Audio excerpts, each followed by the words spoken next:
Welcome everybody. Happy Tuesday. We're so delighted to bring to you this 6th seminar in the Learning for Implementation for Small and Sick Newborn Care series, partnering with many. This toolkit is hosted and facilitated by Nest 360 and UNICEF, but is deliberately brand neutral, newborntoolkit.org, to be a global good. Co-created with at least 300 implementers around the world and many organizations. And if you're not already involved, please see it as a platform where you can both contribute and share what you're doing, but also learn from others. Now, this 6th seminar is on financing. Lots of excitement about the money, utterly critical.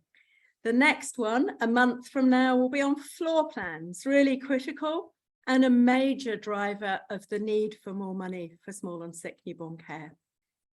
So as we move forward, if we could have the next slide on the agenda, we've got a thrilling lineup looking at investing around the world. And if we could have the details of the agenda, the next slide. We're going to start with a look at South Asia, biggest number of both births and deaths in the world for newborns and for stillbirths. And there was a multi-country investment case. I'll come back to introduce the speakers in a minute. Then we will leap from that to Tanzania. So going to one country and in more detail, looking at their health sector plan, their policies, and what has been done just in the last few months that's already resulting in extra funding and leadership from the government there. Then we're going to hear briefly from Nigeria, the giant of Africa, who are also starting out on a similar process. And while Tanzania may have the Kilimanjaro and also a heavy lift, Nigeria have a really large area to cover and a huge population. Then we're going to have time for questions. So please be posting your questions as we go along in the chat. We will pick up themes and take themes or specific questions. And then in partnership with the wonderful Dr. Alison Morgan from the Global Financing Facility, we will draw this to a close, but we welcome you to join this group specifically on financing and the toolkit overall. So first of all, we're going to go Google Earth, zoom into South Asia and the countries of South Asia. We're going to look at an investment case that was commissioned by UNICEF, but has been led by the wonderful technical expertise of Dr. Pratha Dayal. And she's going to talk to us from the Nossal Institute of Melbourne. So I want to salute her for staying up late. And then she will pass the baton to her co-conspirator, Dr. Alison Morgan, who was previously a professor in Melbourne and is now the leading maternal and newborn expert in the GFF financing facility at the World Bank. And the two of them will take us through this investment case and what next. So I'd like to pass over to you, Pratha, to start. And thank you so much for being here. We really appreciate it and look forward to learning from you. Thank you, Joy. And hello, everybody. So I'm talking about an investment case that we developed for 6 countries in South Asia. Next slide, please. In 2020. So the investment case, South Asia, as Joy said, South Asia accounts for 38% of the burden of newborn deaths in the world. And the UNICEF office, regional office there, was interested in an investment case that would help advocate to shed light on this huge issue in the region and to help, basically to use it as an advocacy tool. So it was a largely desktop exercise, commissioned a multi-country study, and its main purpose was to understand which interventions would be required to be scaled up, to what optimal coverage levels, what would be the cost, and what economic returns to this investment would be to meet the SDG targets of 12 per 1,000 live births in the countries under study. Next slide, please. So basically, this was, as I mentioned, it was a desktop exercise guided by UNICEF country offices, but we weren't doing these with the governments or with partners on the ground. Next slide, please. And so before I go into the methods, I think it's really important to understand what the purpose of an investment case is, because the purpose of investment cases can be multiple. You could use an investment case for advocacy purposes to raise resources. You could use it to understand, to mobilize resources and what would be required. The purpose could be to develop a suite of interventions to meet a certain target, to prioritize which interventions need to be scaled up, or an investment case could be developed to choose between alternate strategies or approaches to scale up. And depending on the purpose of an investment case, your modeling approach might be quite different, or the way you basically your approach. It might be a desktop exercise, or it might be a really in-depth country level costing and modeling exercise. So for our purposes, since the purpose was mainly advocacy and to highlight what the economic returns on an investment to achieve the SDG targets for newborn care might be, we use the LIST tool, the LifeSafe tool, to model both the package of interventions as well as the costs. And the LifeSafe tool, the new costing tool in LIST, actually is quite tailored to maternal and newborn health interventions. So we chose that over the One Health tool. And we modeled one best buy package of interventions in each country that would achieve the SDG target. And the years modeled was 2021 to 2030. And we chose those health interventions within LIST that had an impact on the causes of neonatal mortality in the countries under study. Next slide, please. So one thing that LIST doesn't do is that it doesn't account for the quality of care of these interventions that are being developed, because LIST assumes that all interventions are delivered effectively. In the countries under question, we know there are large quality of care gaps. So any modeling that doesn't account for quality of care would actually be quite inflated and not very useful. So within our modeling, we accounted for quality of care by assuming that the facility level deliveries actually serve as a proxy for a lot of newborn care interventions, because data is quite sparse on the actual newborn care interventions. So what we did is we assumed that the current levels of facility delivery represented crude coverage rather than effective coverage, and then looked at the latest evidence on quality of care gaps in each country to adjust those figures. So for example, if facility level deliveries in a country was about 50%, but we know that only 20% of neonates were getting neonatal resuscitation, then those figures were adjusted accordingly. In some countries, this had already been done, such as Nepal, so we used the figures for effective coverage there. Next slide, please. And as coverage levels went up till 2030, we also improved the quality of care. We assumed an improvement in quality of care.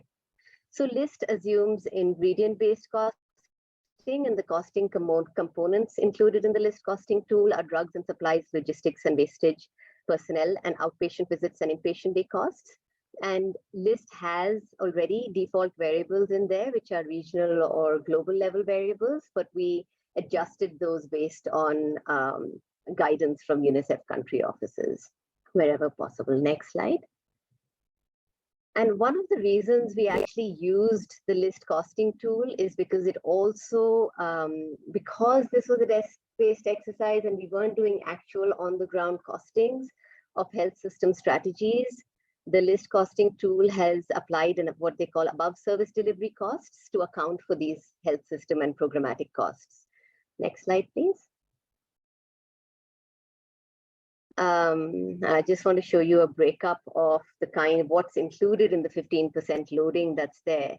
So it includes costs such as training, supervision, for BCC activities, advocacy, and general program management. So the kind of costs, because we couldn't actually cost the specific strategies, this is an overall assumption to account for some of those health system costs that would invariably be on top of the very specific costs of increasing coverage that are drugs and supplies and personnel-based costs. Next slide.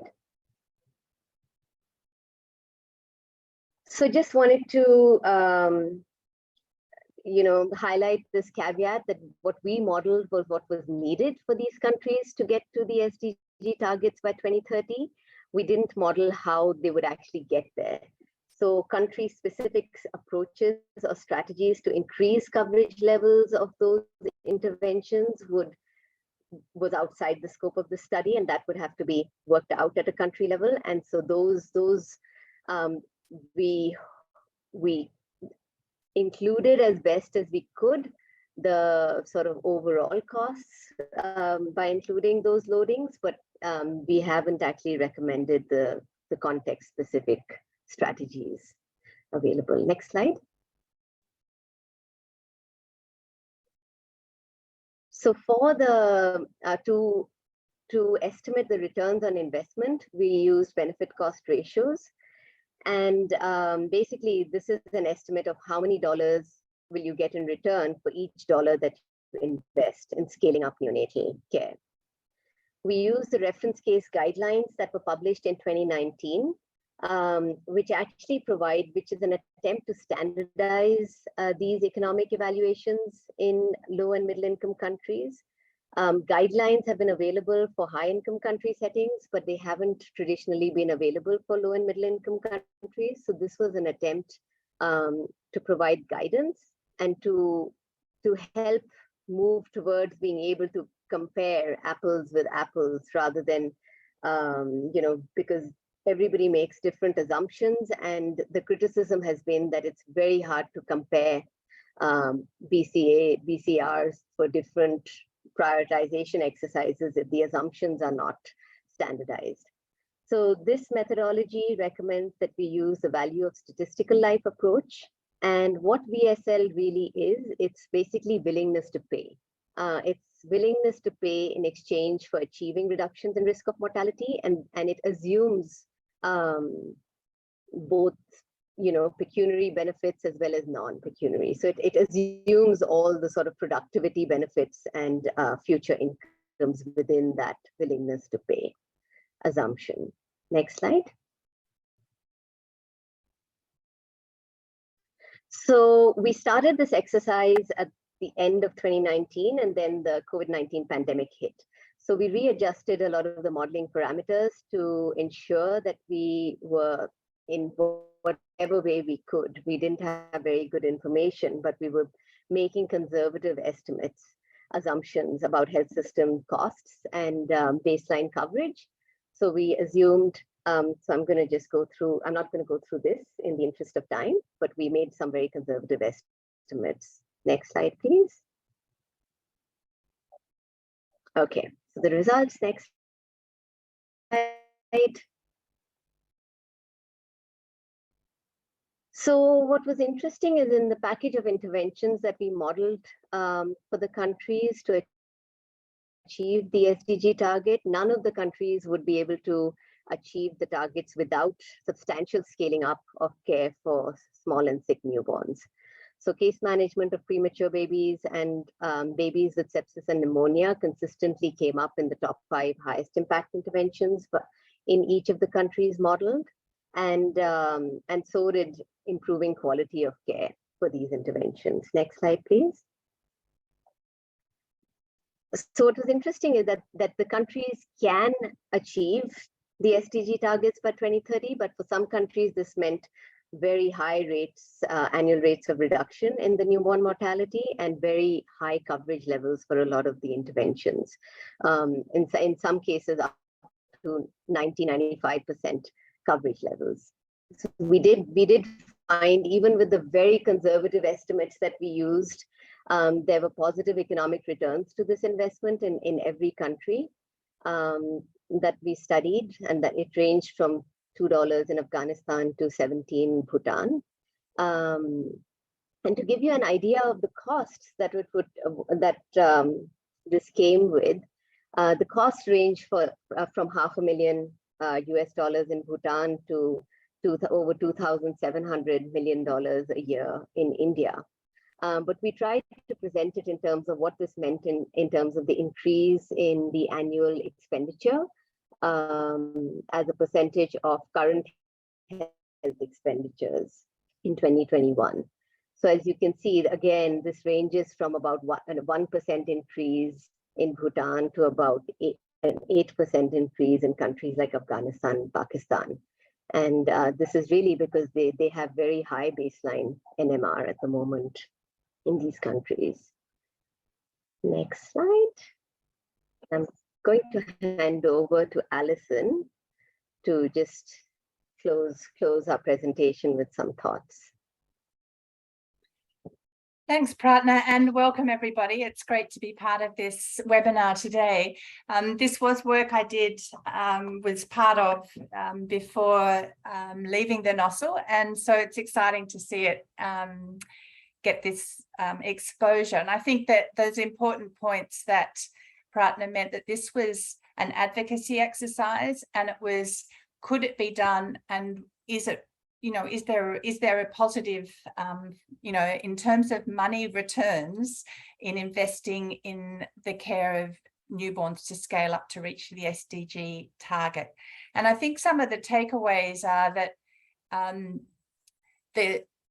countries can't achieve SDGs without scaling up care of small and sick newborns. And I know that we're preaching to the converted here, but and the audiences, if you're taking this to the Ministry of Finance, the cost benefit analysis rather than cost effectiveness is often a more powerful argument. So it's not just you'll save these lives, it's this is what the financial returns are on the investment in this program area.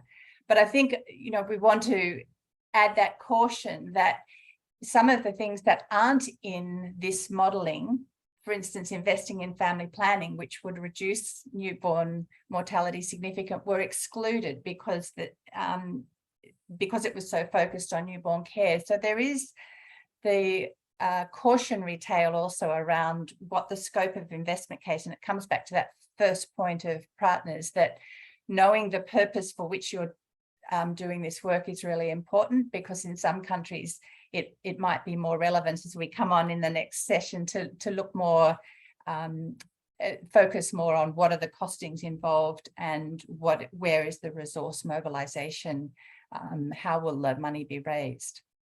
And I think that we had the challenge too that what emerged was that the realistic achievement of SDGs wasn't really realistic with the, you know, this idea that you had to increase your expenditure about 8% a year, that no country has those resources available. So it then is the first step in thinking, well, then what do we do and how do we prioritize?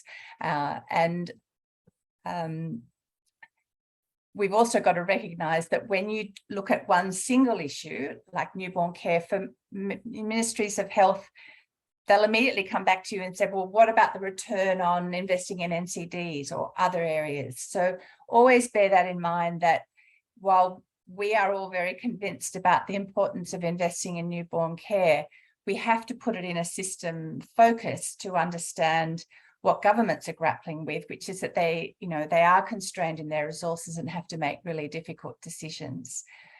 But I think having that big picture is a good starting point, that across Asia, you know, you could not achieve the improvements that countries have committed to in their Every Newborn Action plans without the investment in small and sick newborn care. And so it'd be great now to look at how this plays out at a country level. So I'll hand over now to hear from one country. Thanks, Joy. Thank you, Alison, and so thoughtful and important. You know, making the case, we all want to do that, but we need to also know who we're making the case to and what their competing priorities and language is. So we're going to leap from this very important multi-country to coming in to one country in detail. So if we can just go to the next slide. just going to give you briefly the structure for this talk. So I'm just going to introduce the 5 steps involved, and then the wonderful speakers that are listed here will take you through. Nahia will take you through the policy imperative in Tanzania, and I will introduce her more in a minute. Then Rose will take us through the impact part, also using list tool, which you've just heard about, which has strengths and limitations. And then Alice will take us through the money and the return on investment, and then we will land with questions to everybody. So if we come to the next slide, and then go on to the next slide. So this important work has been done with the Tanzania government. But we just want to reflect again, echoing on what's been said from South Asia, why people want this. So clearly, you know, governments have a certain amount that they spend on health and many competing priorities. But as Alison said, one of the things that makes the case for small and sick newborn care is not just the bad news, there are many deaths, but actually the good news that many are preventable. And that whilst in many countries in South Asia and Sub-Saharan Africa, the SDG 3.2 for newborn survival is off track. Countries have signed up to that and it could get on track.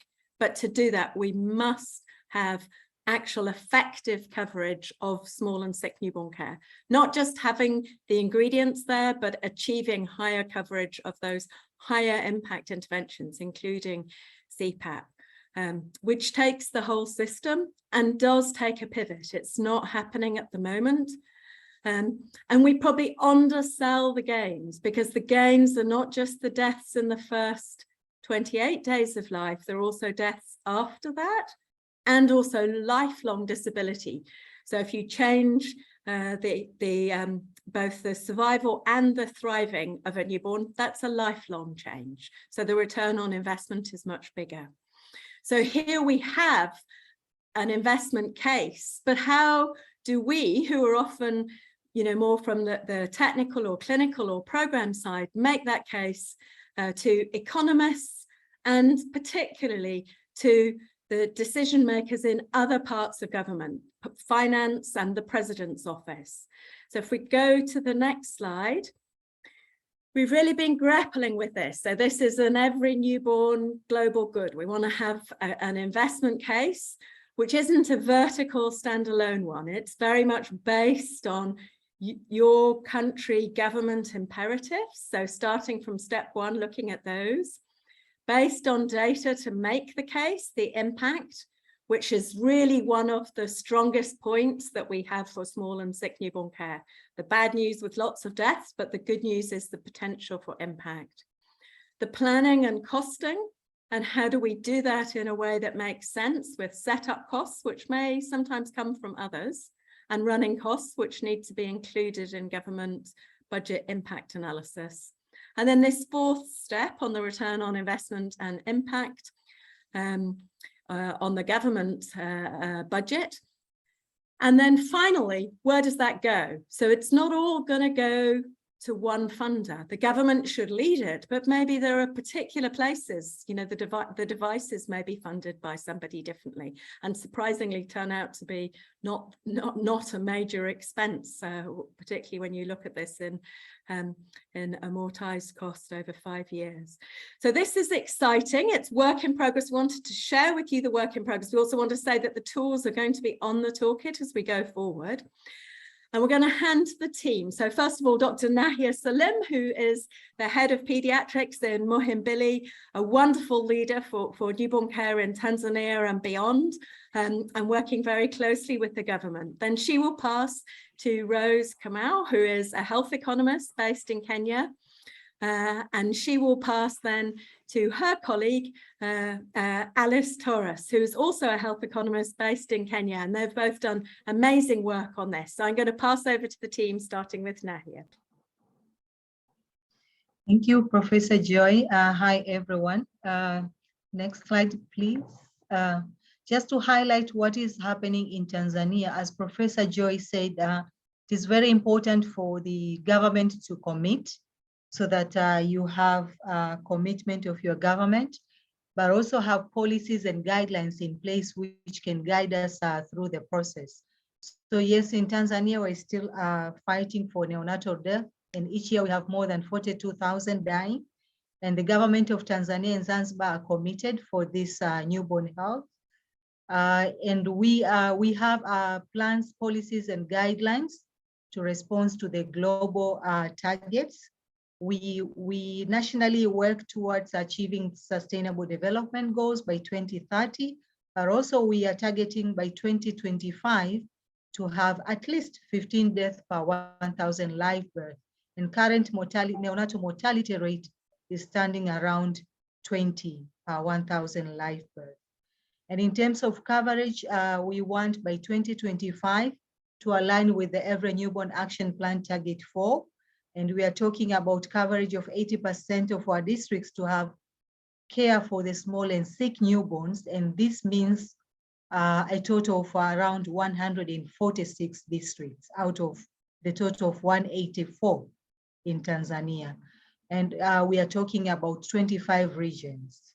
And this excludes Zanzibar.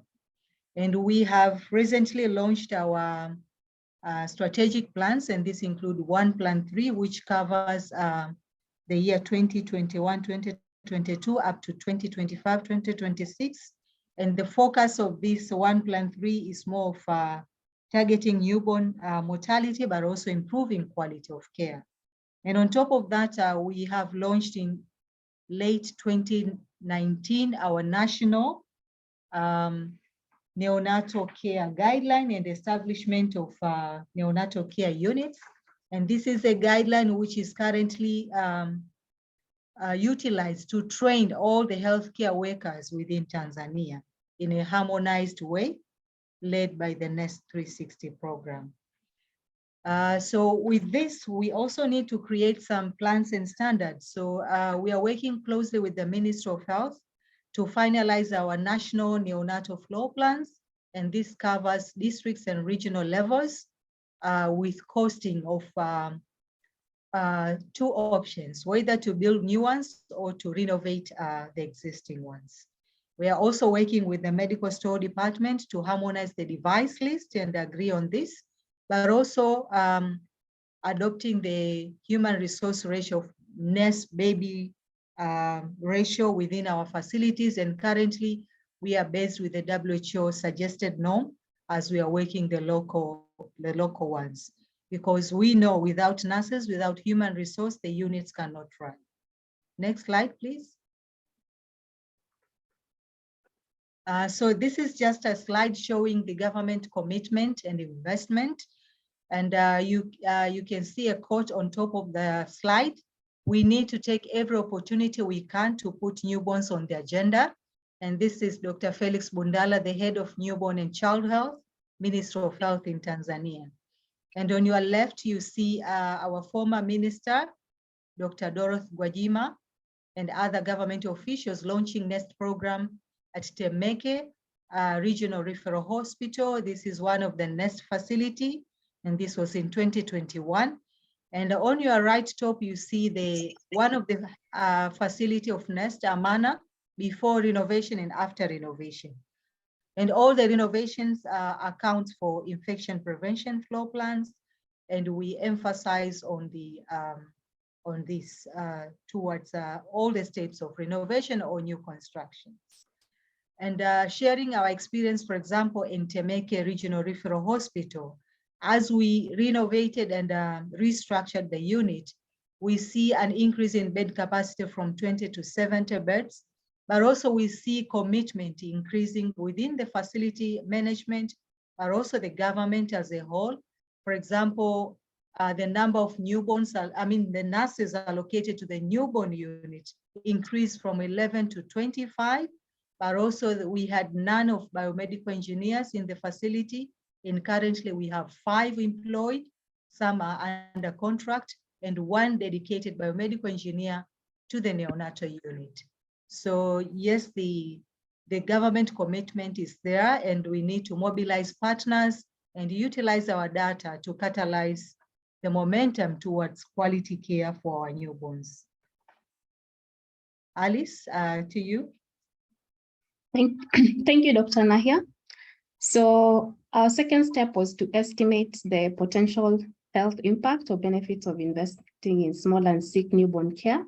And we use the LifeSave tool, which is widely used in low and middle income countries for national health sector planning, more so for the RMSCH interventions. And LIST is inbuilt with demographic and health status data of a country. And with LIST, you're able to estimate the impact on life saved, impacts on the changes in mortality and so on. Next slide, please. The highly prioritized or cost-effective interventions modeled in this investment case included the supportive care for prematurity, including KMC, supportive care for neonatal sepsis, and supportive care for intrapartum care and congenital conditions. These interventions are based on intervention effectiveness are based on the peer-reviewed papers. And so we modeled these interventions both for mainland Tanzania and Zanzibar, with a change in coverage to 85% of all the interventions. And we reviewed the baseline coverage on LIST as per the facility coverage of these interventions in Tanzania. Next slide, please. By 2025, with a base year of 2021, and at 85% coverage, the cumulative potential life saved are over 30,000, with a decline in NMR from the current 20 to 13 per 1,000 live births, and thus superseding the government target of 15, which is definitely great and ambitious and a reason to have this investment case. Next slide, please. Modeling again to 2030 and at 85% coverage, the potential cumulative life saved are over 83,000, but the NMR is still projected at 13 per 1,000 live births, slightly missing the SDG targets, and therefore more needs to be done to reach the SDG targets, as well as scaling up small and sick newborn care. And so one of the ways that this can be improved is through improving maternity care. Thank you. Over to you, Alice. Thank you, Rose. Next slide, please. So for this particular, we looked at the costing, and for that, we utilized different Excel-based tools. So we used the device planning and costing tool, as well as a tool that we developed that adopt the activity-based costing approach. And we classified the cost into infrastructure, into the setup and running cost. And the setup cost comprised of infrastructure, ward furniture and fixtures, neonatal devices. And for that, some of the key things we're considering is the policy guideline that is available, and also the target for 2025, that is to scale to 80% of the district, 146 district hospitals, and 25 regional facilities. And the focus of the costing was only for mainland Tanzania. For Zanzibar, it's still ongoing. And just to go through what we considered for infrastructure, for instance, we use the costed floor plans that is already available. And for that, for district, we are working with an estimate of approximately $1 million, and for regional facility, around $2 million. And just to mention that, so this is still under review, as you'll see in the results. So the cost is a bit high, but it's currently being reviewed and using a different approach of first accounts, so the cost might probably go down. And for the ward furniture, we were estimating the quantities based on the number of rooms and also the unit capacity in the respective rooms. For the neonatal devices, we utilized the existing device list that the ministry had already defined, and we're now doing an estimation based on the bed capacity of the respective rooms. We also estimated cost for 2 scale-up scenarios. So first scenario, it's whereby everything is new, infrastructure is new, and the different ward furniture and the devices are new. And for the second scenario, we're assuming that there's 50% new and the other half, they renovate the building or they use what is already existing. And just to mention, one of the assumptions that we are working with is that infrastructure renovation was assumed to be 20% of the new building. Next slide, please. So some of the results that we got based on the costing. So as you can see here, the infrastructure was the main cost driver, accounting for 3/4 of the cost, generally for both first scenario and the second scenario.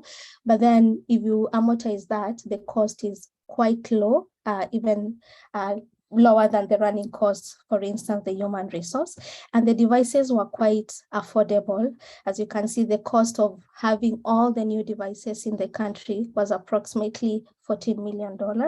And if you were to set up one particular district hospital with level 1, then it will cost approximately $1 million US. Next slide, please. So for the running cost, we looked at 4 components. We look at the human resource, the medical supplies and device consumables, the data and the QI system, as well as the medicine. And for the human resource, we're looking at the incremental cost that is needed, looking at the baseline number that was found from the health facility assessment report across NEST facilities, and also comparing that to the target that was outlined aligning to the WHO, and the cost we are basing that to the scheme of service as well as the salary pay scale. And then for the medicine, for this, we are looking at the unit capacity for the different components. We're looking at the laundry, we're looking at the laboratory consumables, we're looking at the device consumables and the general consumables required for the newborn unit. And for the data system, basically we are looking at both the training, the start training and the refresher trainings once a year. And for the medicine, we're looking at the essential medicine, and this we relied mostly on the neonatal protocol guideline in Tanzania that we got the list, and as well as now estimating the quantities based on the neonatal inpatient dataset from Tanzania. So for the scale-up scenario, again, following up the same process. So the first scenario was estimating the cost based on the full capacity, following the government standard for the specific areas. And the second scenario was more going to halfway to that particular standard in the respective areas. Next slide, please. And some of the results that we got from this. So again, as we can see, human resource was the main cost driver. And from the model, we estimated that additional 2,500 nurses will be required if this is scaled across the country. And also to be able to meet the cost of that particular district hospital, it's approximately $260,000 US. And the cost of drugs, especially antibiotics, it actually accounted for most of the cost. And if you're to set up different levels of care, then looking at both the setup and looking at the annual operational cost, then it would cost approximately $1.4 million. For the best case scenario, where you're assuming everything is new, you're following the government guidelines in regards to the running cost components. And also for a regional facility, it would be approximately $2.8 million to be able to set up everything new. Next slide, please. So we further estimated the impacts of the investment case on the budget and estimated the return on investment. And we found that even with the most expensive scenario, the cost per birth was approximately $24. And the cost per capita, including the amortized cost over their useful life, was approximately $1.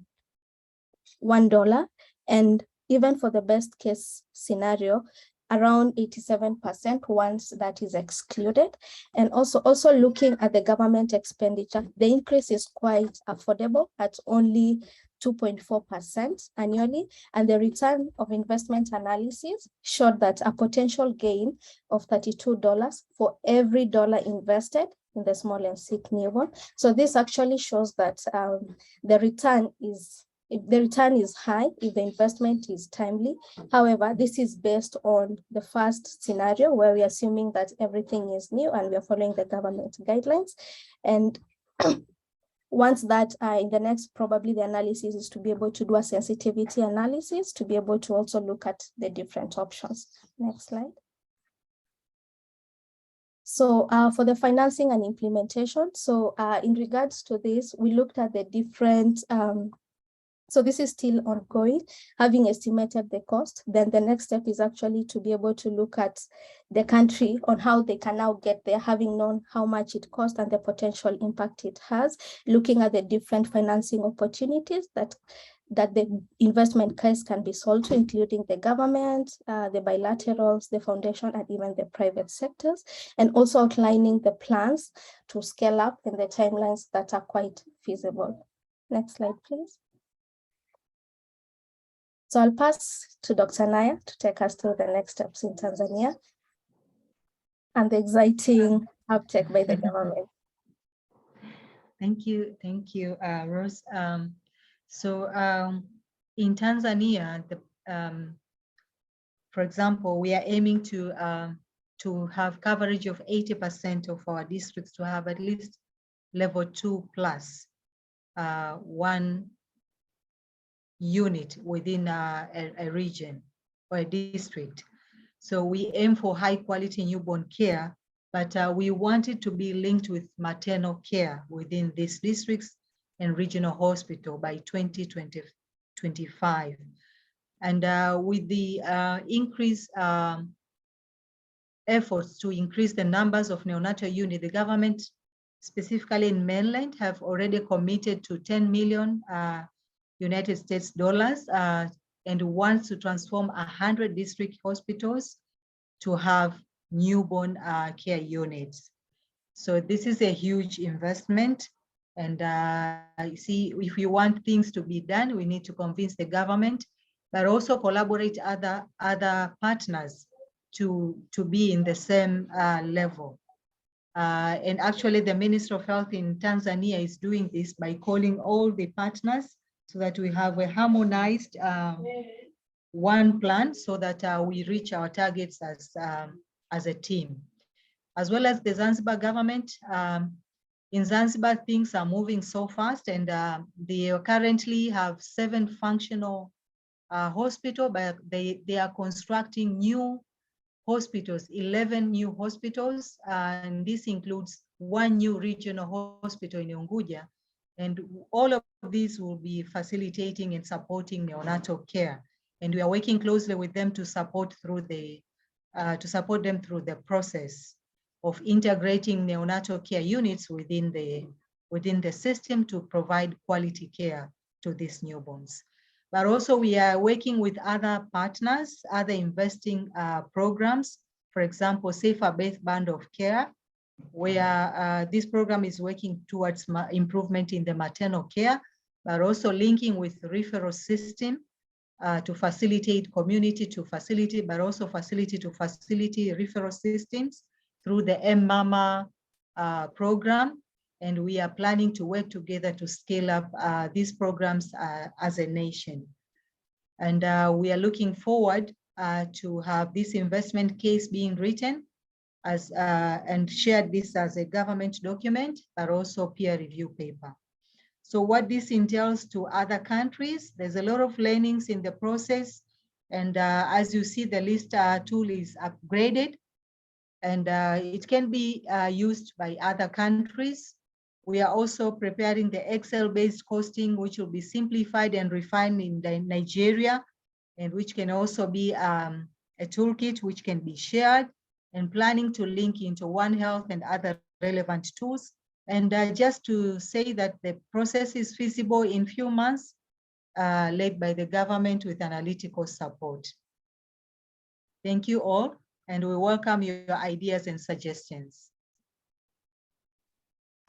Wonderful, and just so exciting, not just analysis, but action and change. So I know that some questions have come in the chat. We really welcome your questions either in the chat or the Q&A. Before we open up for questions, and we do want time for that, we want to ask Nigeria to briefly comment on the process which is starting there. And you've heard that Tanzania has 146 districts they want to reach. I have to say that Nigeria has 774. So the wonderful leader who's taking that forward in Nigeria is Dr. Femi James. We're so honored to have him here. And Dr. James, if you could briefly comment on the process you're starting out on, and then we'll open up for questions. Over to you. Okay, thank you. Good day, everybody. This is Femi James from Nigeria. We are honored that you've inviting us to be part of this. And I was thinking I could share a slide. I have 3 slides prepared, but if that's not possible, I can talk to it. So to also speak a little more on the context that Nigeria, 214 million population by the 2021 estimate. And like Prof said, 774 local governments. And an average local government in Nigeria is usually bigger than the regular district in other countries. But that's the simple way we can put it. That's the one we can relate with. And also that we in all those, about 65% of births in Nigeria currently takes place outside the formal health system. So facility birth is just around 35%. And that's despite the fact that the country has almost 33,000 health facilities and distributed around the 36 states and the Federal Capital Territory. So those figures are to kind of just let us understand some of the contexts that we're operating from in Nigeria. So also to say that there are our neonatal mortality rates as at the last multiple indicator cluster survey was 39. We are a bit encouraged that the 2021 survey which just came out says it's now 34. So we're making a progress, though slow. But our target within our first version of the Nigerian Every Newborn Action Plan, which we're still running with, which projects till 2030 for us to have a neonatal mortality rate for all states in the country to be less than 15 per 1,000 live births. That's the consensus in the country, guided by certain tools that were used then. And then our initial attention was in the first version of the Nigeria Every Newborn Action Plan, NENAP, was to have was essential on essential care for the newborn. And so for about 5-6 years, our efforts was largely emphasizing that. But in the current revision of the plan, there's a huge element of comprehensive care incorporated. And the plan is still in process. And the efforts of Next 360 has been a good support in shaping these policies for us to see the gap, huge gap in comprehensive care. So in 2021, the policy environment for comprehensive care was laid out when the Honorable Minister of Health launched the Nigeria National Comprehensive Guideline for Newborn Care, the one for basic and the one for comprehensive care. So we have some plans to have a national newborn health assessment across all the health facilities, so we can properly categorize the facilities and know which stage, what was the capacity of the system and what are the gaps. And then we've developed and still developing the comprehensive newborn care course. Currently, a training for biomedical engineers is going on. in 2 batches. The current one, the one going on, is the one for the northern states, and then we are in the process of concluding our actions on the Every Newborn Action Plan version 2.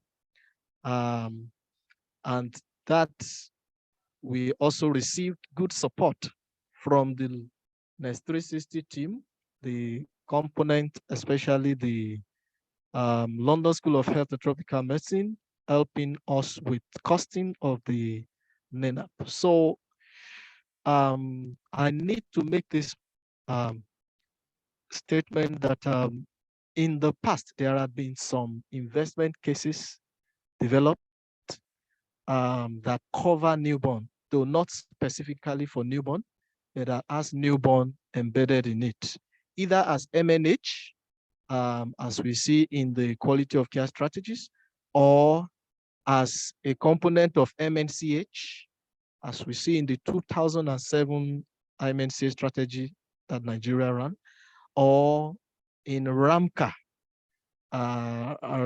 RMNCAEH plus N, which covers the whole of the reproductive, maternal, newborn, child, adolescent health and nutrition. And so these are the ones that the country has been running with because of integrated programming.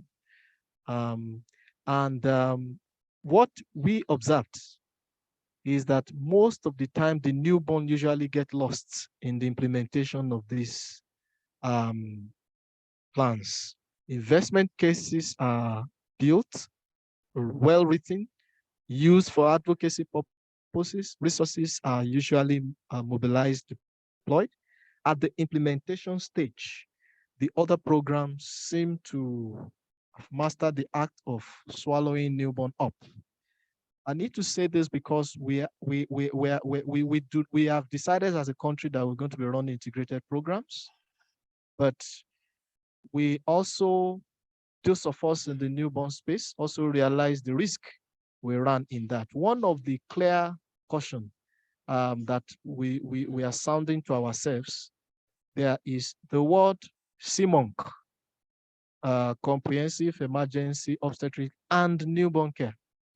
So when CMONC is being implemented, it is taken, because comprehensive is at the front of it, it's taken to mean that the whole of newborn interventions for comprehensive newborn care is also addressed. But over and over, we see that it's not the case. So even when we look at the signal functions, the 9 signal functions of CMONC, the only thing newborn there is basic neonatal resuscitation. So, but when we mistake that CMONC to mean comprehensive newborn care, then we've lost a large opportunity for advocacy, because now all the issue of CMAP, CPAP, respiratory support, and the advanced care that the newborn would need, they are not within the CMONC, but it's easier, convenient for a program manager that's running a RAMCA integrated program to use the CMONC to assume that they have covered newborn. We need to keep shouting this so that the newborn don't always get forgotten in that process. So our second NENAP going on, that's ongoing, the costing is ongoing, of course, with the support of the London School. One of the early realizations we had was that for us to cost it, to cost this care for the small and sick newborn, it's possible to do it, and that's what we're pursuing now. But to cost the essential care, we realize that there's a lot of intertwining with the maternal side intervention. So we realize that need the maternal group heavily for us to also discuss together and to be able to do a full costing of our NENAP. So what we're doing now, we want to get our NENAP finalized, have our costing on small and sick newborn done, and we will launch it. And then we continue working on our costing for the maternal side interventions and working with the maternal side groups to see that our costing for the full newborn care is done. And we've got some opportunity that is initiating that discussion about a month ago, if not less, we had the NRPPMM meeting, the WHO regional office, and it gives us a startup platform to start that conversation. And that costing was one of our priority actions. Also, we have the coming IMNH conference at Cape Town, and that's also initiated more discussions on that. And currently in the country, we have the Nigeria IMSA strategy of 2007. We're revising it, which comprise all the programs within RAMCA, and we're revising it, and its opportunity to also revisit the overall costing. So we believe that when we finish the costing for the small and sick newborn care, our aim is that we'll now do a proper investment case for the newborn. Also believing that by then our national newborn assessment would have been out, at least the initial reports sufficient enough for us to use in enriching the process of building those cases. There are willing partners in the country, and we believe there are also partners that we could also draw from globally, and also from the private sector as well. So those are the things we are doing in Nigeria. Thank for you now. so much, Dr. James. That's really fantastic summary of work across the giant of Africa with your 777 LGAs. And I really particularly liked your comments on the need to integrate with maternal and with your other policies for RAMCA, the wider continuum with reproductive health services. So important, and yet attention as well to make sure that we maintain quality within the midst of that. So thank you. And we're a little bit low on time for questions now. We did have some great questions in the chat, which I can see that Dr. Nahia, in true academic style, has managed to answer comprehensively in the chat. So I'm going to pass to my partner and respected leader in this area, Dr. Alison Morgan, to make some comments, especially on next steps and what we can learn from this, because clearly we're starting a journey which has a long way to go. Over to you, Alison. Thanks, Joy, and thanks to amazing both what's happening in Tanzania and the situation in Nigeria. And I want to echo those thoughts around the integration piece. If I think about maternal health, 80% of women give birth in facilities now, but that wasn't the case 20, 30 years ago. And that had significant infrastructure, human resource, and countries did it. So it is possible to do the same in the newborn space. And it is that importance of that mother-baby integration, the whole align agenda, I think, is really critical in here. And I think that highlighting the N of CMOC is a very good place to start. I think in next steps, we've got a few, the policy environment is really important, and countries are, there are many countries who are now developing really nice policies around the care of the newborn, especially the small and sick newborn. And those policies then need to be costed. And I think this is where this work is really important, the understanding those cost drivers, and also understanding that for, what appears at first case of, heavy infrastructure costs, when amortized over time, becomes a very efficient use of resources. And I think this argument is powerful, but the country costings need to be country specific and matched to the country plans and policies. And then I think the next piece is the resource mapping. Where are the, are there efficiency gains? Can the health financing pie be enlarged? Can the proportion of GDP government expenditure on health be expanded? And within that, where is the space to ensure that the larger investment cases of integrated care don't drop the newborn piece? And that comes back to some of the other aspects that we won't be covering here, obviously, about the political economy of how decision making is made and understanding that in each setting.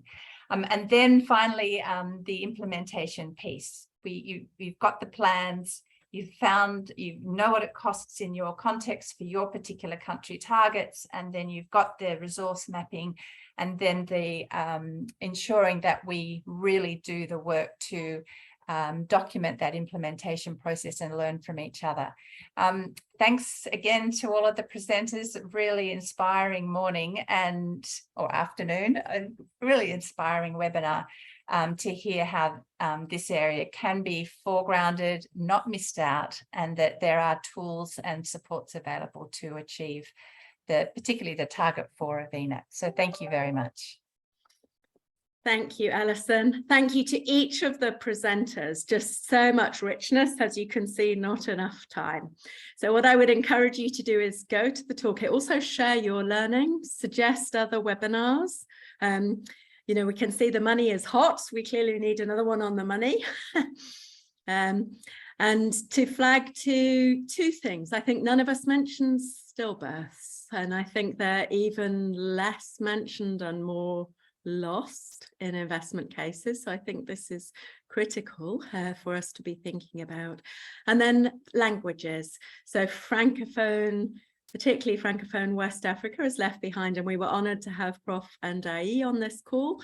And he, thanks to funding from the Kiesi Foundation, will be working on a French translation and community.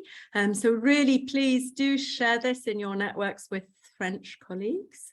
And we look, French-speaking colleagues, and we really look forward to your ideas. This is your toolkit, your ideas, your learning. Please do come with ideas. Thanks to Mita for doing this in crazy hours in Australia. Also Prathna in Australia, Alison in the US, the Tanzanian colleagues in combo with their East Africa Alliance in Kenya. Thank you all, and thank you all for joining. Please do share and bring ideas. And we're really asking you all to say what's useful to you and to ask for what is helpful. This will be filmed and shared afterwards, so please, you can also share the film for those who missed it. Thank you so much. Also, big thanks to Zoe and Toby and Hyatt behind the scenes. Thank you all.